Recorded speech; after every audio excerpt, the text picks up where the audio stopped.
Guys, we're back with Warehouse Wednesday. I know, it's amazing. It's exciting. It's been a bit of a break for me because I switched companies over the past year, and so I was kind of tied up with that. But yeah, we're back, baby. So since we're heading into the middle of 2025 already somehow, I figured best way to start this off is a bit of an overview of where we are coming into the middle of 25. Maybe some projections for the next 6 months as we cap off the year.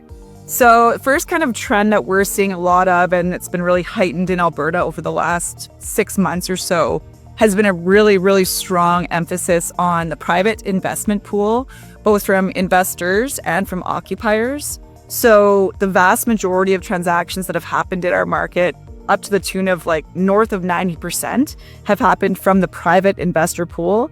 The institutional public money has been very quiet in Alberta. Private money has been very robust. This is because these users, both on the occupier side and the investor side, understand the fundamentals of the Edmonton industrial market. And honestly, they capitalize and they make a boatload of money because they act when others are not as optimistic on our market. But truly, Edmonton has fared really well, even through all the ups and downs of tariffs and macroeconomic factors. Edmonton has been one of the best performing markets in Canada. And so it's worth taking note for investors and for occupiers. Second trend that we're seeing in Edmonton is a lack of speculative development, which kind of corresponds to my previous comment about the lack of institutional money coming into our market.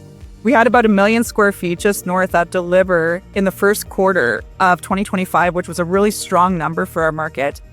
North of 60% of that was pre-leased, so it was built-to-suit developments.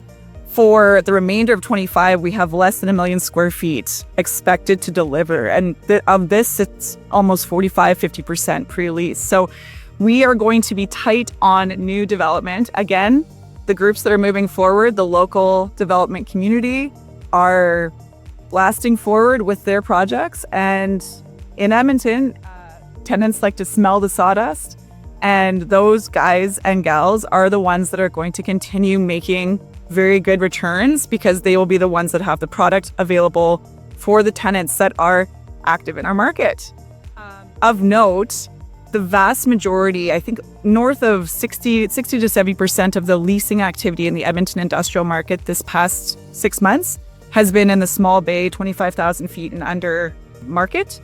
So lots of activity from your, again, local businesses that are taking advantage and understand the fundamentals of Edmonton. There's lots of opportunity here. Those that are wary of it are just missing the launch off point, which is happening right now. Thirdly, just a bit of maybe a trend or a note on what one of the favorite topics is in Alberta right now, which is tech-based real estate, AI, data center infrastructure. Still a lot of groups looking for this type of product, looking for sites with heavy power. The biggest challenge has been, is it a pipe dream or is it reality? Is there actually the steps that users who are very active and who want to come into our market, is there an opportunity for them to see power delivered to a site within 12 to 24 months? Because if there is, they're ready to go. So Alberta government has a new data center concierge program. They're trying to be basically the market to have this industry be the most prominent in Canada. And I know that they're taking a lot of active steps to do so. The thing will be is as soon as one domino falls in this regard, there's going to be a whole pipeline of activity within the tech-based real estate sector. ASO, the power providers, are being more selective with who they are awarding power or committing power to, because there's so many different groups that are applying for it. And at this point, they need to start picking winners and losers of those that can actually make it happen, opposed to just bottlenecking and tying up the power. So still out there, still active in that market, but we are still in the infancy of the data center market in Alberta. It will happen. It just needs that first domino to fall. So there's my update for heading into the second half of 2025. It's great to see you guys again on a video format.